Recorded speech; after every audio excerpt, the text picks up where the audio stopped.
Le vamos a hacer esas preguntas para poder conocer más y ampliar nuestra visión sobre, pues, cómo el Instituto de Planeación tiene esta perspectiva del tema que estamos abordando, que es un tema importante para el desarrollo urbano Ujú. y que ha sido analizado por diferentes autores, por diferentes investigadores y doctores. Entonces, la primera pregunta que me enviaste es, el concepto de gentrificación tiene connotaciones negativas.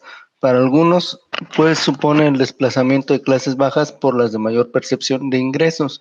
Usted como parte del INPLAN, ¿cómo ha percibido el proceso de gentrificación en la ciudad? Fíjate que no solamente como parte del INPLAN, sino digamos, cualquier persona que con una capacidad mínima de observación puede darse cuenta que ha habido, fíjate, en el siglo XXI ha habido dos grandes procesos que han transformado la ciudad. La primera es la liberación del crédito a la vivienda, que se dio ahí en el sexenio de Vicente Fox. Seguramente tú eras muy pequeño, pero el intento de del crecimiento de Valle de las Palmas, ¿no? Incluso pusieron una unidad de la UABC, trataron de llevar el crecimiento de la ciudad hacia esa parte, ¿no? Pero eso es parte de un paradigma todavía viejo. Es un paradigma que se funda en Estados Unidos del sprawl, la ciudad dispersa, ¿no?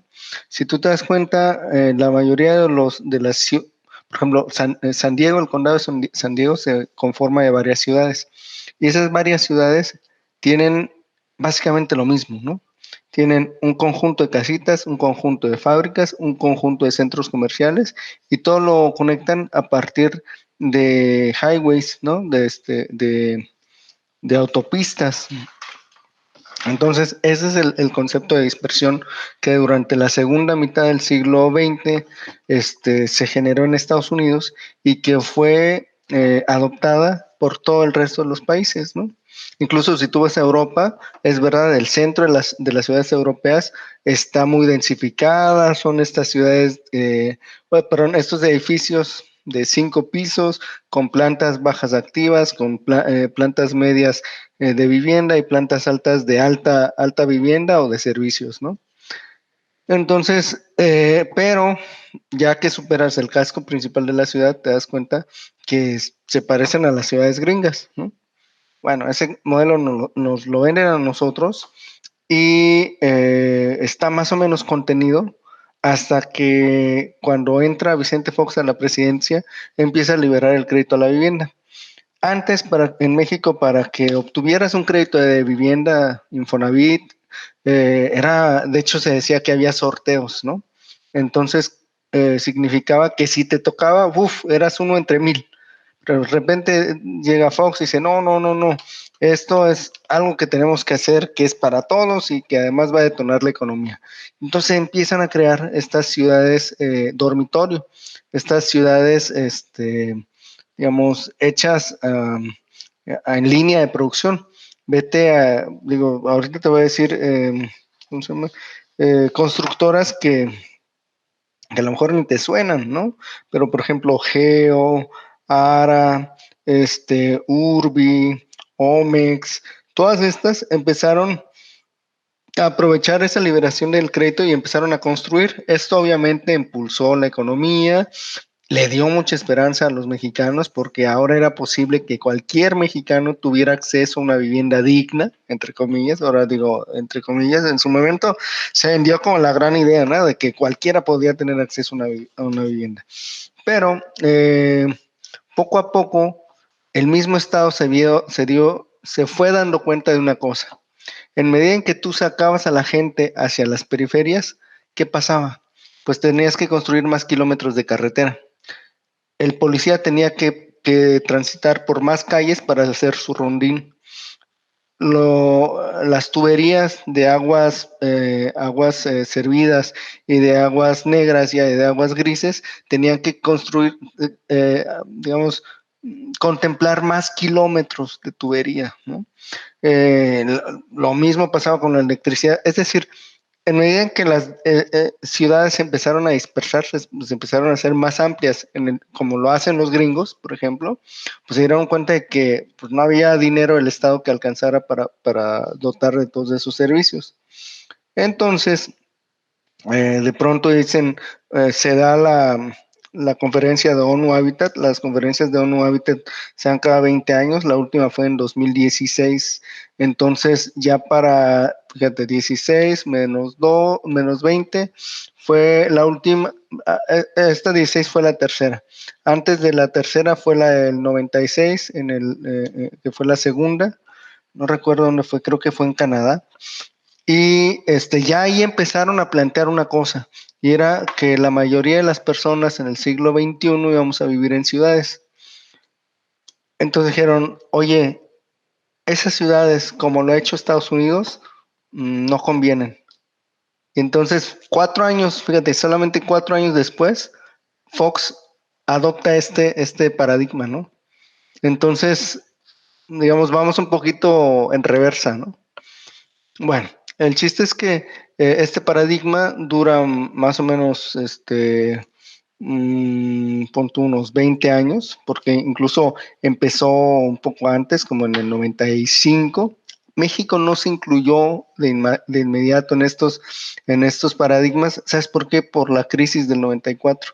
La crisis del 94, muchas personas empezaron a atreverse a adquirir vivienda y todo eso en los 90 a principios, pero la crisis del 94 hizo que esa aceleración de crédito a la vivienda se pausara. Entonces fue hasta que llegó Vicente Fox que nuevamente pisó el acelerador. Bueno, a lo que voy es que eh, ya entrado el siglo XXI, 2000, más o menos 2012, se dan cuenta también. Está bien padre porque hay muchos fenómenos que nos van mostrando cómo nos equivocamos de paradigmas. Entonces, te digo, 2012, más o menos, 2010, el mundo empieza así a voltear a sus lados y decir, híjole, ¿sabes qué?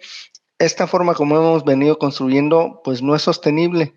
¿Y sabes qué les puso esa luz de alerta, ese foco amarillo? La crisis del 2008, porque en el 2008, imagínate, había gente que tenía 5 casas, ¿no? Hay un documental que se llama, ay, mm, Inside the Job, creo que sí es ese, y habla precisamente sobre la crisis esta financiera del 2008 y cómo la gente empezó, te digo, a comprar estas viviendas. Había gente que tenía 5 viviendas y empezaba a especular con las viviendas. Entonces entra el mercado financiero y dice, ok, te compro estas viviendas, ¿no? Pero vamos a meterlas al mercado y así empiezan a hacer como un esquema Ponzi, en el que cada vez más un objeto, o sea, un mismo objeto, imagínate que yo tengo esta pluma, te digo, dame 3 pesos por la pluma. Y tú me dices, ah, sí, pero tú dices, yo se la compro a 3, pero lo voy a vender a 6. Y entonces llega tu hermano y dice, oye, te compro Raúl, te compro la pluma. Y tú dices, ah, pues dame 6. Sigue siendo la misma pluma, pero el valor que le vamos incrementando es una burbuja. Entonces eso fue lo que pasó en el 2008. Entonces imagínate todos estos elementos, por una parte lo costoso que era proveer de servicios, por otra parte la burbuja inmobiliaria. Entonces se empezaron ahora sí que los expertos en viviendas se empezaron a juntar y dijeron, ok, ¿sabes qué? Tenemos que buscar una forma distinta de hacer la vivienda. Y entonces surge el modelo de las ciudades densas. ¿Qué quiere decir una ciudad densa? Una ciudad que no es distante, que no es desconectada y que en general permite que los seres humanos con 15 minutos de desplazamiento tengamos todo lo que necesitamos. Apunté alguna vez que había como seis objetivos de viaje, ¿no? Cuidado, provisiones, trabajo, educación, visita social y se me escapa uno. Pero el chiste es que con 15 minutos, 15 minutos de viaje, todos deberíamos de ser capaces de tener esto. Digo, tú me acabas de decir que vives en Tecate. ¿Cuánto haces de Tecate a la UABC? Pues con tráfico, como 1 hora y 20 minutos con tráfico en la mañana. Ok, ok. Entonces imagínate, 1 hora y de regreso lo mismo. Sí, de regreso lo mismo. Entonces, si estás despierto 16 horas al día, le estás dedicando por lo menos 10% de tu energía, 10 o 12% de tu energía al día a desplazarte. Eso te coloca en desventaja con alguien que vive ahí en Otay, ¿no? Es más, hay gente que vive en UABC que se va caminando o que se va en bicicleta. Entonces, qué padre sería que todos tuviéramos la capacidad de irnos caminando o en bicicleta a nuestros trabajos porque nos queda, o a nuestros casa de estudios porque nos queda bien cerca.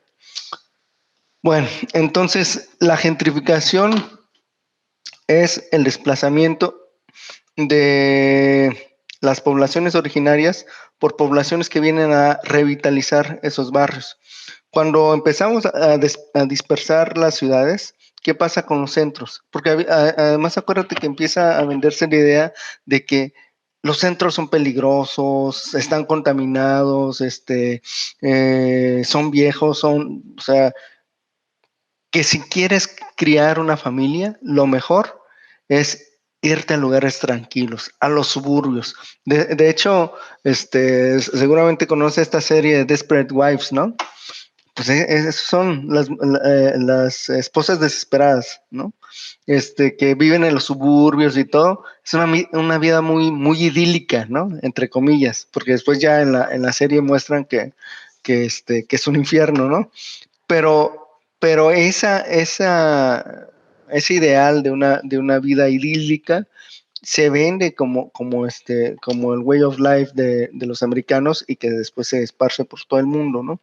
Bueno, entonces, ¿qué pasa con los centros? Que los centros empiezan a despoblar, empiezan a perder atractivo y la gente empieza a, una de dos, o abandonar los centros o solamente se queda la gente que ya no puede irse a otra parte, que es poseedora de esos espacios en el centro o que pues no les importa porque ya tuvieron hijos, entonces no están buscando esta forma de vida idílica.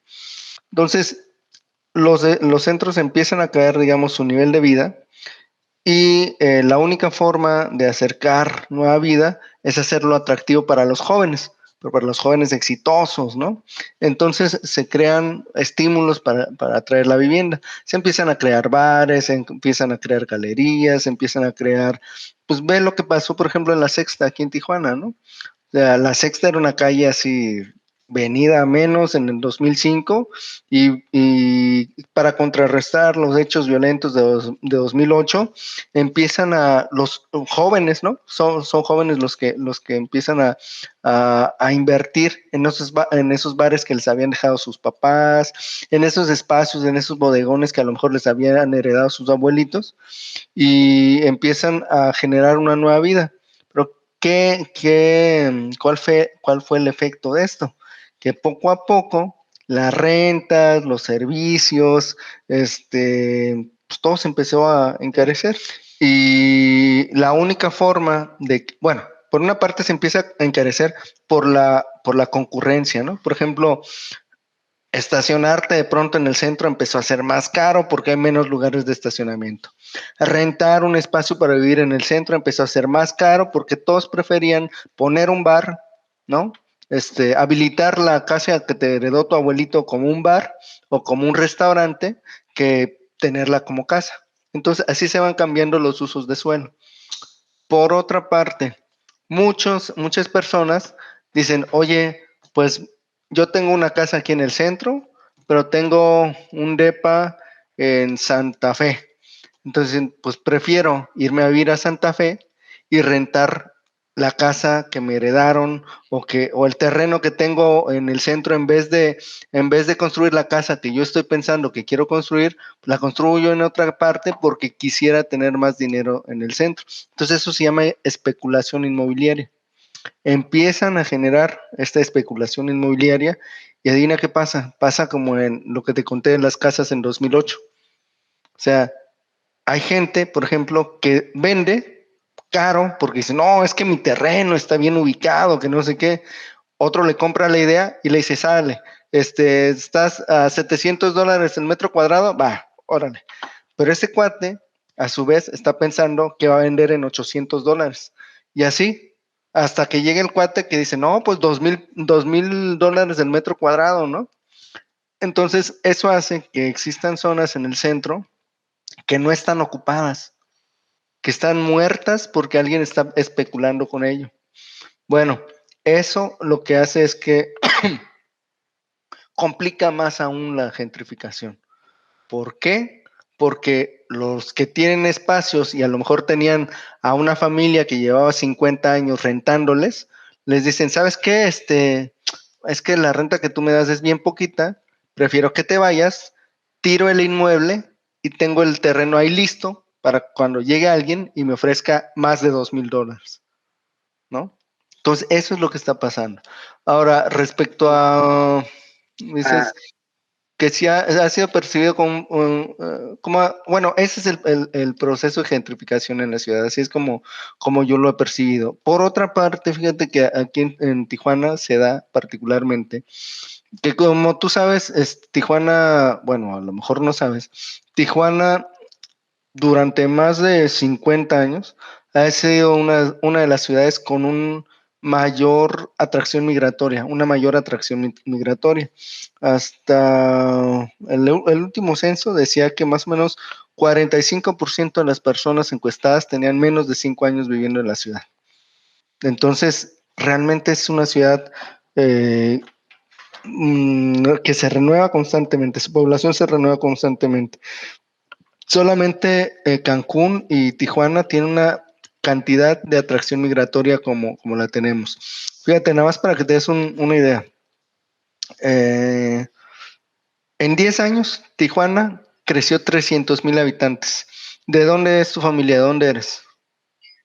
mi papá proviene de Jalisco y mi mamá de Ciudad de México. Ah, ok. Bueno, entonces más o menos tendrás una idea. Hay una ciudad en Hidalgo que se llama Pachuca. Pachuca tiene más de 400 años. Apenas tiene 300,000 habitantes. Hay una ciudad en Veracruz que se llama Coatzacoalcos. Coatzacoalcos tiene, mmm, pon tú 550 años. Apenas tiene 300,000 habitantes. Imagínate, nosotros crecimos en 10 años 300,000 habitantes. O sea, te das cuenta de lo joven y de lo intensa que es la ciudad de Tijuana. Entonces, tienes esa atracción migratoria. No sé si sepas, pero por ejemplo, los territorios del norte de la República, así se le llamaba, hace, hace relativamente poco, o sea, menos de 100 años, nadie los quería, al punto de que, por ejemplo, Sonora muchas veces fue invadida por filibusteros. Filibusteros eran los gringos que en pos de la aventura querían tomar y hacer suyas nuevas tierras. Entonces lo mismo pasó aquí con Baja California, ¿no? Digo, ya sabes que perdimos buena parte del territorio, bla, bla, bla, bla. Entonces siempre ha habido como ese ni soy de aquí ni soy de allá en Baja California. Entonces todo esto lo que ha provocado es cierto desarraigo y además que muchas personas tengan posesión de grandes espacios de tierra en Tijuana, pero que a veces ni vivan aquí, viven del otro lado o viven en otras ciudades, muchos en Sinaloa, muchos en Sonora, que son, si tú ves, digamos, el origen de las migraciones en Baja California, son primeramente Sonora, Sinaloa, luego Jalisco y luego todos los demás. Así está compuesta la sangre de los baja californianos, ¿no? Entonces, en ese tenor, la gente ve a Tijuana como una oportunidad de negocio y no como un hogar, ¿no? Si tienes una casa en Tijuana, tienes una oportunidad de negocio, no tienes un hogar. Entonces, eso ha intensificado el proceso gentrificación en la ciudad. Ah, sí, claro, y tiene totalmente sentido lo que comenta de esta oportunidad que ven, y tiene mucha relación con la segunda pregunta, porque menciono que, según el presidente de la Asociación de Profesionales Inmobiliarios de Tijuana, AC, en 2021, Fermín King, dio una entrevista para un periódico en Tijuana. Menciona que la renta ha ido en aumento en ciertas zonas de Tijuana. Lo atribuye a que hay gente que cobra en Estados Unidos y vive aquí, lo que ha provocado un desplazamiento de los tijuanenses a la zona este de la ciudad, principalmente de esta zona. ¿Usted, qué tan cierto es esto?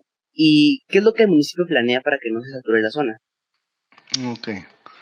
Fíjate, el crecimiento de la zona este no solamente ha tenido que ver con esto. Te lo vas a responder con una pregunta muy fácil. ¿Dónde están las maquilas? En la zona este, ¿no? Entonces, desde un principio, la ciudad tiene, digamos, su ADN es maquilero, ¿no? Desde los 50 se instrumentó esta política de exportación, y entonces toda la franja fronteriza se convirtió en maquilera. Tijuana, obviamente, ¿no? Pero con la entrada del Tratado de Libre Comercio, eso se incrementó aún más. De hecho, si tú, por ahí me preguntaste si había un mapa de crecimiento demográfico. Sí lo hay, yo estoy seguro que lo puedes encontrar en internet. Yo una vez publiqué algo en Facebook, pero lo encontré en El País. El País hizo una vez mostraba el crecimiento de La Mancha, ¿no? Y cada 10 años. Está así como un GIF. Seguramente lo podrás encontrar en internet. Pero a lo que voy es que la zona este ya tiene por lo menos unos casi 30 años que se ha ido poblando precisamente por esta industria maquiladora de exportación. Y por otra parte, también tiene que ver con la centralidad de los servicios públicos municipales y de los servicios municipales en general. Obviamente, mandar un verificador que se vaya a perder a la zona este es una cosa. Mandarlo a la cacho, pues está más relax, ¿no? Entonces, ¿dónde crees que te van a cuidar más un terreno, no? O sea, tan simple como eso. Eh, Te voy a decir por qué esto que dice este señor King respecto a la zona este no es del todo atinado. Eh, los que están comprando vivienda, o sea, antes del 2008, los que compraban vivienda eran los trabajadores que accedían a un crédito y que aprovechaban la oportunidad que generó Vicente Fox. Después del 2008, los que empezaron a comprar vivienda fueron los nacionales que empezaron a especular. Pero en los últimos 7 años, los que han empezado a comprar vivienda son los commuters, los que ganan en dólares y viven en México, ¿no? Fíjate, hace unos días hacía unas estadísticas, déjame ver si las tengo por acá. Hacía unas estadísticas que mostraban, oh no, no las tengo, ya me acordé, las tengo en otra computadora, que mostraban cómo el ingreso de un tijuanense promedio es, si no me equivoco, alrededor de 300,000 pesos anuales. El ingreso de un americano promedio es como 7 veces mayor. Entonces, si tú comparas esos ingresos, comparas las rentas de Estados Unidos con las rentas de México, o sea, una renta mínima en Estados Unidos te sale así por un lugar chiquito, $1,000. Aquí con $1,000 puedes vivir en la Cacho y en una buena casa, ¿no? Una casa de 2, 3 recámaras, con lugar de estacionamiento. Entonces, imagínate cuánto le sobra a un commuter que gana en dólares, después de pagar su renta aquí en México para invertir en otras cosas. Entonces, obviamente no se van a ir a vivir a la zona este de Tijuana. Se van a quedar a vivir donde les cuesta menos cruzar. ¿Y dónde te cuesta menos cruzar si los dos puertos de entrada, uno es preferencialmente comercial y el otro es preferencialmente para trabajadores? Pues te vas a ir al polo donde cruzan los trabajadores, que es San Isidro, ¿no? Entonces, sí, eso que dice King de que los tijuanenses, ok, no lo había entendido bien. O sea, él dice que los tijuanenses se están yendo hacia la zona este de la ciudad. Mm, pues, pues sí, o sea, los commuters se están quedando con la zona central, que es la que está más cercana a San Isidro, y los tijuanenses se están desplazando, no necesariamente a la zona este, pero sí nos estamos desplazando, digo, a mí también me toca, ¿no? Eh, bueno, ¿qué está haciendo el municipio para que no se sature la zona? Híjoles. La verdad es que hacer políticas públicas en este sentido es bien complicado. Te voy a decir por qué. Porque confluyen eh, las, las materias, confluyen las obligaciones de muchos entes de gobierno. Por ejemplo, eh, hay terrenos al interior de la zona de la delegación centro que están, o sea, que en el momento en que los dieron de alta ante las autoridades dijeron, aquí vamos a hacer una vivienda, ¿sale? Una vivienda unifamiliar. Entonces, eso fue en los años 60. Ahorita, el que era dueño se murió, le heredó a sus hijos ya no viven aquí, o la mayoría ya no vive aquí, nada más uno quedó aquí, y entonces lo que pasa es que el que vive aquí dice, pues yo quiero vender mi terreno para que hagan un centro comercial. Entonces eso implica un cambio de uso de suelo. O, por ejemplo, dice, yo quiero vender mi terreno para que construyan un multifamiliar. Eso implica un cambio de uso de suelo. Entonces ahí ya estás incorporando a un nivel de gobierno, ¿no? Al nivel local, pero a una oficina en específico, ¿no? Que es desarrollo urbano. Entonces, digamos, eso es el operativo. Pero en otra área del gobierno municipal, se tienen que hacer los reglamentos para decir, a ver, si es habitacional, solo puede cambiar a multifamiliar hasta tantos pisos. Entonces, ese es el área de reglamentos, ¿no? Pero hay otro cuate que dice, ok, sale, nosotros hace 50 años pusimos encarpetado para que pasaran 10 carros a la hora, ¿no? O sea, porque en los carros generan una fricción y desgastan el pavimento, entonces le pusimos este tipo de pavimento. Si tú empiezas a generar que pasen más carros que los que yo calculé, no solamente vas a saturar la vialidad, sino que te vas a acabar el pavimento más rápido. Entonces, esto es obras y servicios públicos, ¿no? Entonces, igual, ¿no? Va a pasar con seguridad, va a pasar con electricidad, va a pasar con agua, va a pasar con drenaje, va a pasar con banquet, bla, bla, bla, bla. Todos los servicios públicos van a tener que ponerse a chambear, a ponerse a trabajar para ser capaces de que esa zona no se sature, ¿no? Entonces, eso es lo que está haciendo el gobierno para tratar de que la zona no se sature.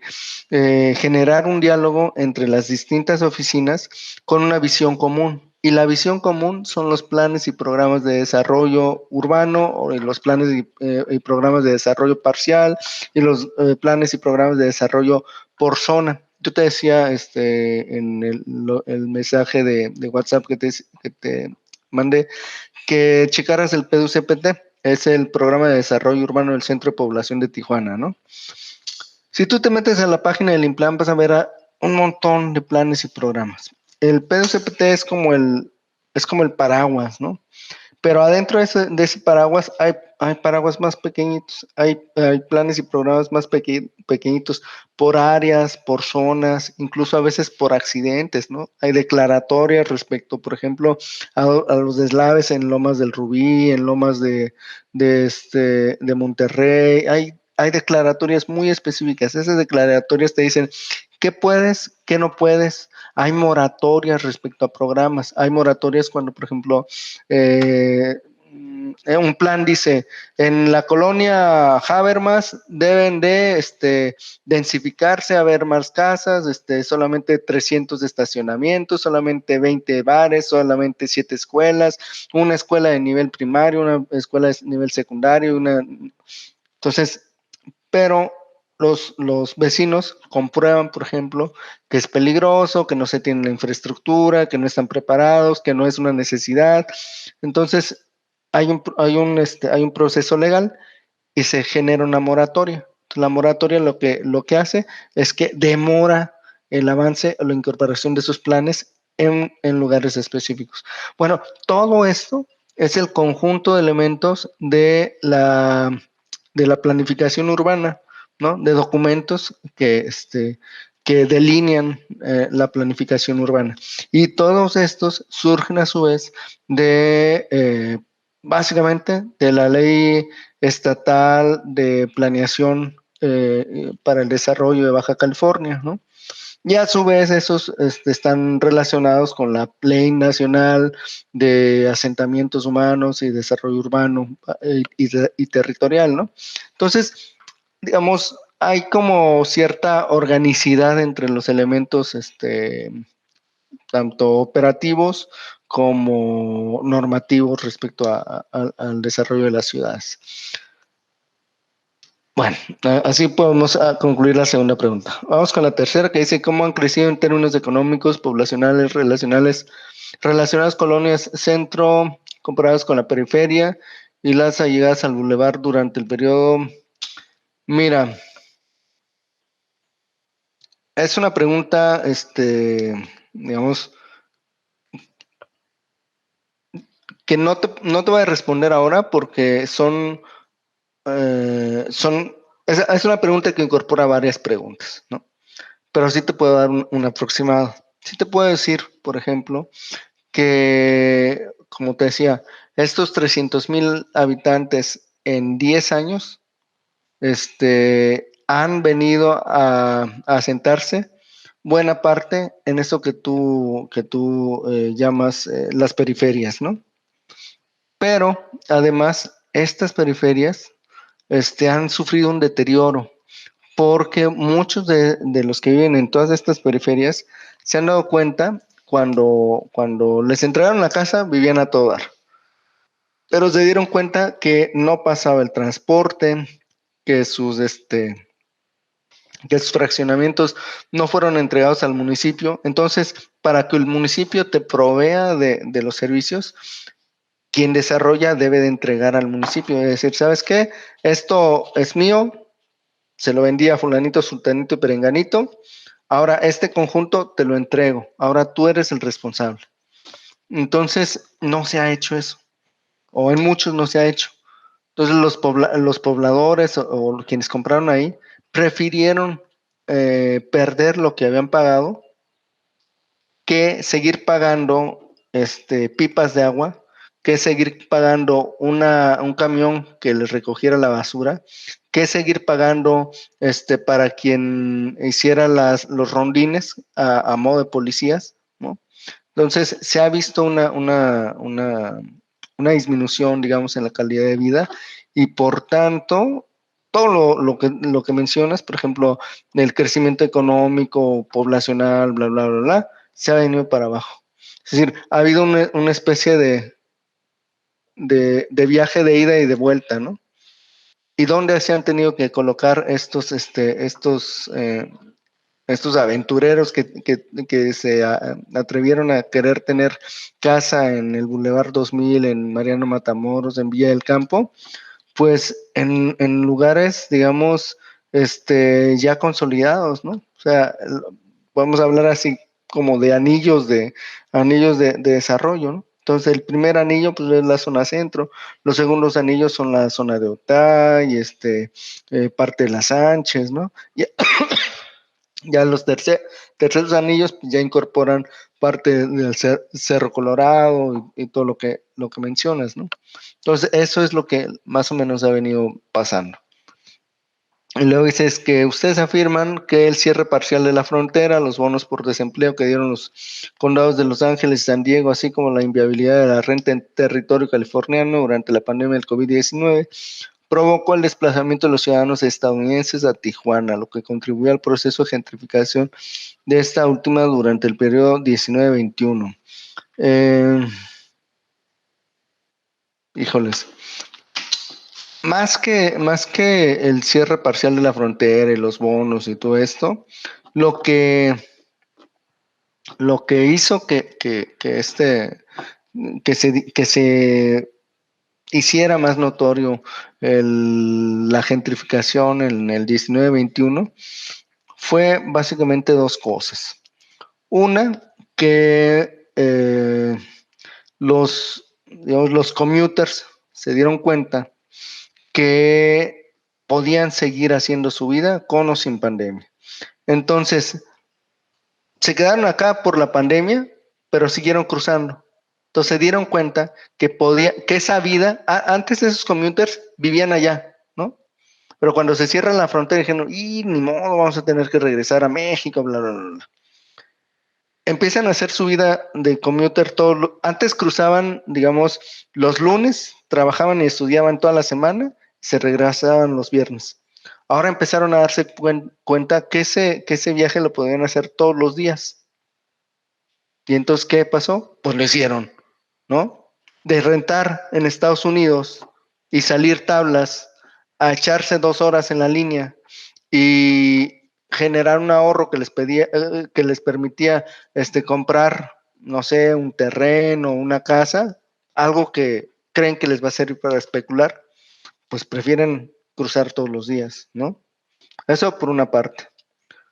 Por otra parte, eh, hace unos meses vi cifras de cómo se movieron los sectores industrial, comercial, de servicios, y cada uno de sus rubros en Tijuana en los últimos años, incluyendo la pandemia. Adivina qué sector nunca paró e incluso creció. El sector inmobiliario. Entonces, pues es el caballito de batalla, ¿no? Entonces, curiosamente ahí no hay lógica económica. La lógica económica te dice que cuando hay escasez, el precio del producto sube. Aquí no. Aquí lo que está pasando es que están creando más y en vez de que el precio del producto baje, sigue subiendo. ¿Pero por qué? Porque están empujando hacia la especulación. De hecho, ay, no, creí que lo había visto en tu comunicación. Pero de hecho, yo he visto publicidad de los desarrolladores y dice, compra en pesos, cobra tu renta en dólares. Entonces, si tú ganas dólares y te digo que me compres algo en pesos, dice, pues me alcanza para más, ¿no? Pero si además te prometo que tú vas a poder cobrar una renta en dólares, dices, pues ganancia segura, ¿no? Entonces, eso más que lo que listas aquí ha sido el motivo de que el desplazamiento por gentrificación sea más notorio en estos 2 últimos años, ¿no? de la pandemia. Y bueno, por otra parte, recuerda también que muchos de los que se vieron afectados por la pandemia son trabajadores de oficina. Entonces, yo vivía en San Diego, es un ejemplo, ¿no? Yo vivía en San Diego porque trabajaba en una oficina de San Diego. Entonces la renta me salía carísima. Pero de repente descubro con la pandemia que puedo trabajar desde Tijuana, ir una vez al mes o a la semana a mi oficina en Estados Unidos. Y entonces, ¿cuánto me ahorré? O sea, lo que descubrieron en la pandemia fue que Tijuana es una excelente ciudad dormitorio, ¿no? Y no solamente eso. que Tijuana es un excelente objeto de especulación inmobiliaria. Entonces, con eso, pues obviamente que ve cómo destroza el cruce a Tijuana, ¿no? La otra vez estaba desde el Parque Morelos la línea, imagínate. Okay. Sí, yo te recomiendo, tal vez no tenemos documentos tan novedosos, pero que te eches un clavado ahí en la página del Implan para que veas los planes y programas, tanto los generales, así para toda la ciudad, como para cada una de las zonas, y vas a entender mucho, por ejemplo, cuál es la visión, por ejemplo, de la zona centro, de Otay, de Alamar, de Playas de Tijuana, de la zona este, em, ahí hablamos incluso de vocaciones, ¿no? O sea, cada área tiene su vocación, incluso puedes ver si a partir de esto del COVID o de distintos hechos económicos e históricos, las vocaciones han variado. Muchas gracias por tu tiempo y pues gracias. Ok.